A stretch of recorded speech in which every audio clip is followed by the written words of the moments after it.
Honoráveis ouvintes, sejam muito bem-vindos a mais um episódio do Extramuros. Sou Washington Clark dos Santos, seu anfitrião.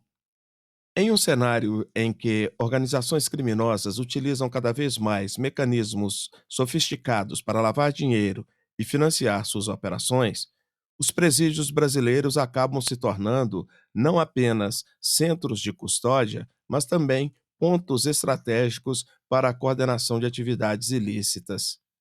Essa realidade impõe enormes desafios às autoridades, desde a falta de integração entre órgãos de segurança até a necessidade urgente da modernização tecnológica e qualificação dos profissionais que atuam na linha de frente. Neste conteúdo, vamos explorar um tema que se tornou central para o enfrentamento ao crime organizado no Brasil: a inteligência financeira no sistema penitenciário. Para nos ajudar a compreender melhor essas questões e apontar caminhos para o fortalecimento da segurança pública, recebemos hoje Carlos Pegoraro Nicolosso, policial penal da Secretaria de Estado da Justiça e Reintegração Social de Santa Catarina, bacharel em Ciências Contábeis, especialista em Gestão de Administração Pública, em Inteligência Policial, em Inteligência Competitiva e Contra-Inteligência Corporativa e em Prevenção e Investigação de Crimes Digitais, autor do artigo Inteligência Financeira no Sistema Penitenciário, Estratégias de Combate à Lavagem de Dinheiro e ao Financiamento de Organizações Criminosas. Na satisfação deste reencontro, Pegoraro, o saúdo com as boas-vindas e a gratidão por você aceitar a ilustrar este canal com a sua participação. Uma honra tê-lo conosco. Meu caro, para iniciarmos, você poderia contextualizar para os nossos ouvintes como a inteligência financeira pode ser uma aliada estratégica no combate à lavagem de dinheiro e ao financiamento do crime organizado, especificamente dentro dos presídios brasileiros? Claro, é um prazer participar e poder contribuir com esse debate tão necessário. A inteligência financeira, quando bem aplicada no sistema prisional, se transforma numa verdadeira linha de frente contra o crime organizado. E por aqui eu falo com a experiência de quem atua há mais de 2 décadas diretamente nesse sistema, acompanhando de perto a evolução e também a sofisticação das práticas criminosas dentro e fora dos muros. Em termos práticos, a inteligência financeira consiste no monitoramento e na análise sistemática de fluxos de dinheiro, com o registro de identificar padrões suspeitos, interdições patrimoniais e operações de lavagem de dinheiro. Quando trazemos essa lógica para o contexto prisional brasileiro, percebemos que ela é absolutamente estratégica, porque muitas das grandes organizações criminosas, como o PCC e o Comando Vermelho, continuam operando e movimentando valores milionários a partir de dentro das cadeias. Essas organizações utilizam intermediários, os chamados laranjas, empresas de fachada, transações pulverizadas, criptomoedas e até plataformas de aposta online para lavar dinheiro. O sistema bancário tradicional ainda é usado, mas tem sido cada vez mais contornado com o uso de fintechs e ativos digitais, justamente para dificultar o rastreamento. E é aí que a inteligência financeira mostra sua importância. Ela permite mapear essa rede complexa de movimentações, identificar os verdadeiros beneficiários e romper com a base econômica que sustenta o crime. O artigo que publiquei recentemente na Revista Brasileira de Execução Penal mostra que sem um sistema robusto de inteligência financeira, o Estado acaba atuando de forma reativa, sempre um passo atrás, mas com ferramentas como análise de Big Data, inteligência artificial e a integração entre instituições como o COAF, a Polícia Penal, a Receita Federal e o Ministério Público, a gente consegue antecipar movimentações, bloquear contas e desarticular essas redes. Em resumo, a inteligência financeira é o que permite transformar informações em ação. É o que conecta movimentações bancárias aparentemente inofensivas a uma liderança criminosa que está atrás das grades, e é também o que dá à Polícia Penal um papel estratégico, não só como guardiã da segurança física dos presídios, mas como protagonista na luta contra o crime organizado em seu coração financeiro. No seu estudo, você identificou a ausência de um sistema integrado de rastreamento financeiro como uma das principais fragilidades institucionais. Quais seriam, na sua visão, os primeiros passos para superar essa lacuna? Essa pergunta é central para entender por que muitas vezes o Estado chega atrasado no combate à lavagem de dinheiro dentro do sistema prisional. De fato, um dos principais achados da minha pesquisa foi a constatação de que não existe hoje um sistema integrado e automatizado de rastreamento financeiro que conecte os diversos órgãos de controle e segurança, como o COAF, Polícia Penal e diversos outros órgãos. Essa fragmentação de dados gera ineficiência, porque cada órgão opera isoladamente, sem acesso imediato a informações que, se estiverem cruzadas, poderia apontar rapidamente para movimentações suspeitas. Na minha visão, os primeiros passos para superar essa lacuna passam por três diretrizes fundamentais. Primeiro, investir em interoperabilidade tecnológica, que significa desenvolver plataformas que permitam o compartilhamento seguro e em tempo real de informações estratégicas entre os órgãos de Estado. O modelo ideal é o que chamamos de governo orientado por dados, onde a informação circula como agilidade e segurança. O segundo, é necessário padronizar os protocolos de comunicação e de análise financeira, inclusive dentro das próprias administrações penitenciárias. Não adianta termos ferramentas tecnológicas se os agentes que as operam não têm a mesma linguagem operacional ou critério de alerta. A padronização facilita a cooperação de casos, a consolidação de inteligência e a tomada de decisão coordenada. E terceiro, temos que pensar na formação continuada dos profissionais, especialmente daqueles que atuam na linha de frente, como os policiais penais. A inteligência financeira não é uma tarefa exclusiva de um setor técnico. Ela precisa fazer parte da cultura institucional. Um agente que sabe identificar um padrão de depósito suspeito ou um vínculo patrimonial estranho pode ser o ponto de partida de uma grande operação. Por fim, vale destacar que essa integração não depende apenas da tecnologia, depende também de vontade pública e articulação institucional. O crime organizado opera em rede. Se o Estado continuar agindo de forma compartimentalizada, nunca vai conseguir neutralizar essas organizações com a mesma eficiência. Portanto, o primeiro passo é entender que inteligência financeira não é um luxo, é uma necessidade estratégica para a segurança pública do século XXI. Outro ponto que você menciona no artigo é a falta de interoperabilidade entre órgãos de segurança, o que compromete as investigações financeiras. Quais seriam os principais entraves para essa integração e como podemos superá-los? Sem dúvida, a falta de interoperabilidade entre os órgãos de segurança pública é um dos principais gargalos que eu identifiquei ao longo da pesquisa. E é também algo que vivenciamos na prática todos os dias dentro do sistema penitenciário.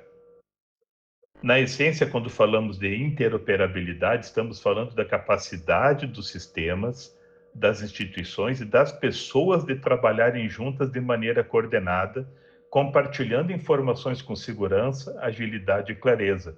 E hoje, infelizmente, isso ainda não é a regra no Brasil. Os entraves para essa integração são de várias naturezas, que eu posso destacar três principais. Primeiro, entrave tecnológico, onde os sistemas utilizados pela segurança pública muitas das vezes não conversam.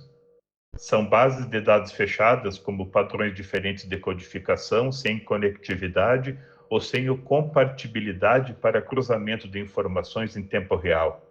Isso significa que informações valiosas que poderiam prevenir ou esclarecer crimes ficam presas em silos informacionais. É o caso, por exemplo, das transações bancárias de familiares de presos que não são compartilhadas automaticamente com a inteligência penitenciária. Dois, entraves institucionais. Há também uma cultura de isolamento entre órgãos, muitas vezes marcada por desconfiança, disputa de competência ou ausência de protocolo formal de cooperação. Isso dificulta a construção de confiança mútua e reduz a fluidez das operações conjuntas. Em muitos casos, cada órgão acaba desenvolvendo seu próprio sistema de inteligência sem dialogar com os demais, o que fragmenta a resposta estatal ao crime organizado. E três, os entraves normativos. Muitas vezes a própria legislação não acompanha a necessidade da integração. Existem lacunas jurídicas que dificultam ou tornam morosos os processos de compartilhamento de dados sensíveis, especialmente quando envolvemos instituições financeiras, investigações sigilosas ou informações protegidas por lei. É preciso um marco legal mais claro que defina os parâmetros para uso dos dados em operações integradas. Na minha visão, a solução passa por um esforço coordenado em três frentes: modernização tecnológica, com a criação de sistemas interconectados baseados em Big Data, inteligência artificial e protocolos unificados de acesso à informação. Construção da governança institucional, com mesas permanentes de cooperação entre o sistema penitenciário, as polícias, o Ministério Público, COAF e demais atores estratégicos. E a revisão legislativa, com a atualização do marco normativo para permitir a interoperabilidade de dados com a segurança jurídica, resguardando direitos fundamentais, mas sem paralisar a ação investigativa do Estado.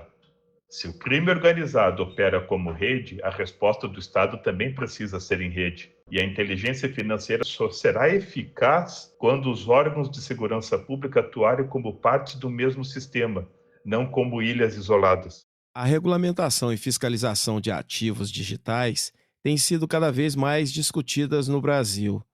Como você avalia o impacto das criptomoedas no contexto do crime organizado no sistema prisional e que tipo de regulação ou medida poderia mitigar os riscos? Essa é uma das questões mais complexas e, ao mesmo tempo, mais urgente do nosso tempo. O uso de criptomoedas por organizações criminosas é uma realidade presente e não uma tendência futura.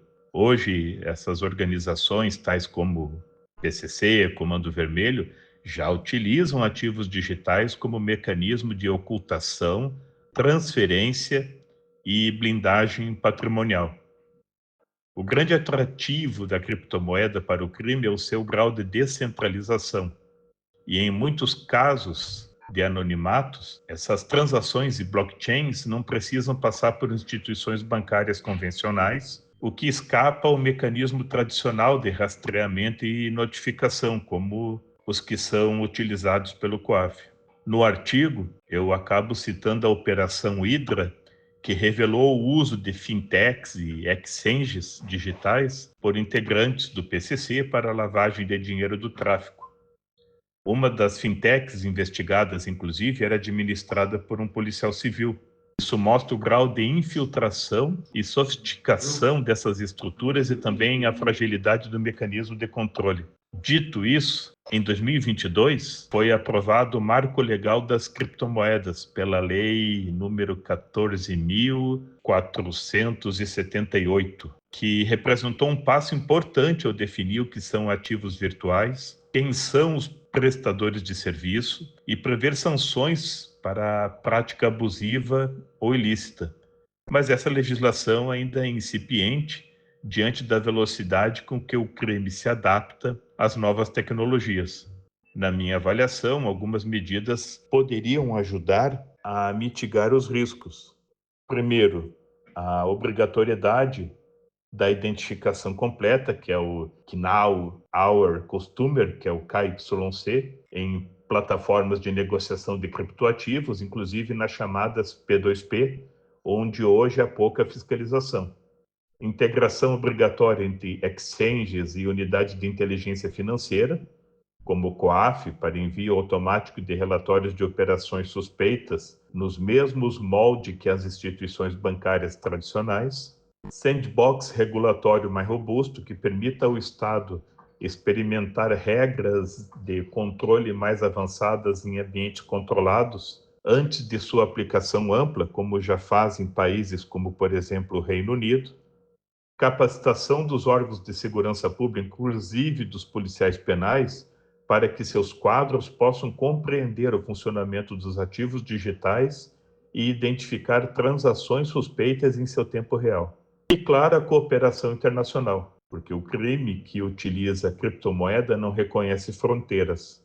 A atuação conjunta com entidades como Interpol, Europol, GAF e o próprio UNODC é fundamental para rastrear transações que muitas vezes circulam por diversas jurisdições em minutos. Ou seja, a regulação não deve demonizar a tecnologia, mas precisa acompanhá-la e se antecipar a seus riscos. O crime organizado já está na era digital. A resposta do Estado não pode ficar e continuar sendo analógica.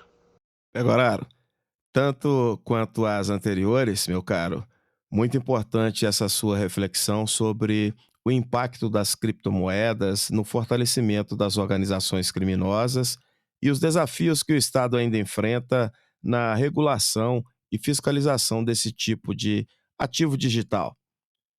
Honoráveis ouvintes, nesta primeira parte da nossa conversa, percorremos pontos fundamentais para compreender como a inteligência financeira pode e deve se tornar um instrumento central no enfrentamento ao crime organizado dentro do sistema prisional.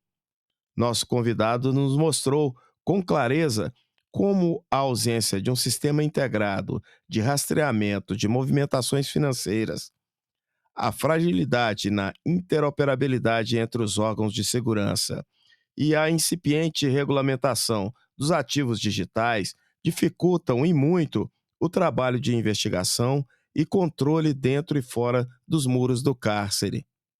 Mas a conversa não para por aqui.